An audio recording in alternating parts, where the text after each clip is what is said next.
आज हम बात करेंगे बेयर एक्ट को पढ़ने की, how to read bare act. No doubt bare act को पढ़ना, बेयर एक्ट को समझना स्टूडेंट के लिए काफ़ी टफ काम रहा है शुरू से ही। लेकिन बेयर एक्ट को पढ़ें कैसे, इससे पहले यह जानना जरूरी है कि बेयर एक्ट होता क्या है।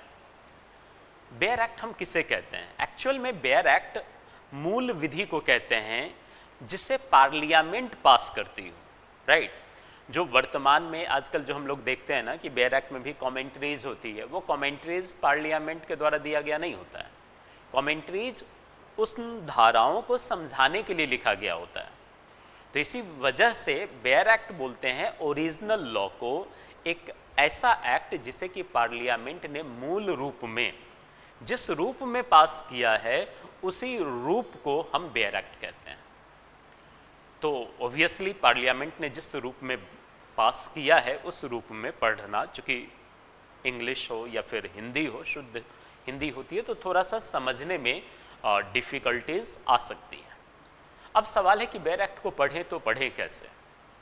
चूँकि बेयर एक्ट को जब आप पढ़ना शुरू करते हो तो सबसे मेन चीज़ कि जिन धाराओं को आप पढ़ते हैं तो उन धाराओं की समझ, उन धाराओं को आप ये देखो कि उन धाराओं में ऐसी कौन सी बात लिखी गई है। क्योंकि अगर आप पढ़ेंगे तो हर धाराओं का, हर एक टॉपिक का कहीं ना कहीं कीवर्ड होता है। तो सबसे पहले तो आप कोशिश करें कि उन टॉपिक का या उन धाराओं में से कीवर्ड को निकालने का। जैसे मान लीजिए कि आपने बेयर एक्ट में डिक्री की परिभाषा को पढ़ा, अब समझ में तो नहीं आया, पढ़ने के बाद आपको समझ में आएगा भी नहीं। अब ऐसी स्थिति में आप वहाँ से कीवर्ड को निकालो कि डिक्री में जो इसेंशियल एलिमेंट्स कीवर्ड के रूप में हैं, उस कीवर्ड को आप निकाल के कोशिश करें समझने का। इसके अलावे कई बार क्या होता है कि एक धारा किसी दूसरे धारा के साथ कनेक्ट भी होता है। कई बार एक टॉपिक किसी दूसरे टॉपिक से इंटरकनेक्टेड होता है। अब वैसे सिचुएशन में आप देखें कि जिस टॉपिक को आप पढ़ रहे हैं या जिन धाराओं को आप पढ़ रहे हैं, क्या वह किसी तरह से इंटरलिंक कर रहा है। जहां इंटरकनेक्शन है तो आप उन धाराओं को पढ़ने के बाद और जिन धाराओं के साथ उसका कनेक्ट हो रहा है, फिर आप वो धाराएं निकाल करके आप पढ़ना शुरू कीजिए।